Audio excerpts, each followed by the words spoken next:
நபி ஸல்லல்லாஹு அலைஹி வஸல்லம் அவங்க நமக்கு நிறைய விஷயங்களை சொல்லி தந்திருக்காங்க. அதுல இன்னொரு குறிப்பான விஷயம் பேரண்டிங்கோட விஷயம். இன்னைக்கு ஒரு யூத்தா இருக்கக்கூடிய யங் ஜெனரேஷன் தங்களுடைய பெற்றோர்களை எப்படி பார்த்துக்குது அப்படின்றது நம்ம எல்லோருக்கும் தெரியும். அது எப்படி பார்த்துக்கணும், எப்படி குர்ஆன் சொன்னா நமக்கு வழிகாட்டுது.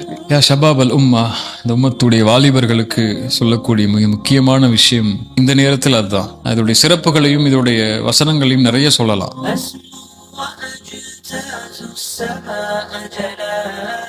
ஒரு முஸ்லிமுக்கு துன்யாவே தீன் தான் இல்லையா? கண்டிப்பா. இஸ்லாம் தொழுகையை மட்டும்தான் மார்க்கம்னு சொல்லல. இஸ்லாம் ஹஜ்ஜை மட்டும்தான் மார்க்கம்னு சொல்லல. இஸ்லாம் ஒரு நீங்க ஜக்காத் கொடுக்கறதும் தான தர்மங்கள் செய்யறத மட்டும்தான் மார்க்கம்னு சொல்லல. ஒரு சகோதரனுக்கு முன்னால் புன் சிரிப்பு செய்யறதும் மார்க்கம் தான்.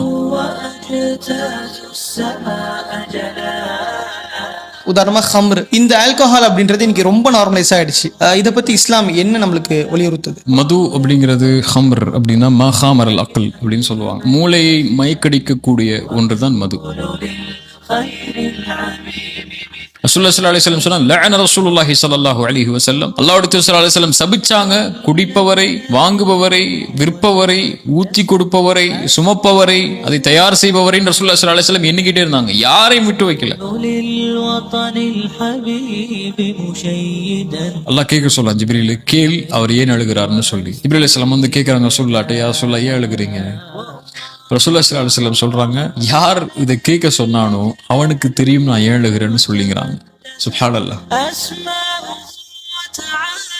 என்ன ஒரு நேசம் பாருங்க அந்த ரெண்டு பேருக்கும். ஜிப்ரீல் அலைஹிஸ்ஸலாம் கொண்டு போய் சொல்றாங்க, யா அல்லாஹ் நான் கேட்டேன் யா அல்லாஹ், அவர் சொல்றாரு உனக்கு தெரியும்னு சொல்லி, நீ தானே கேட்க சொன்ன, உனக்கு தெரியும்னு சொல்லி.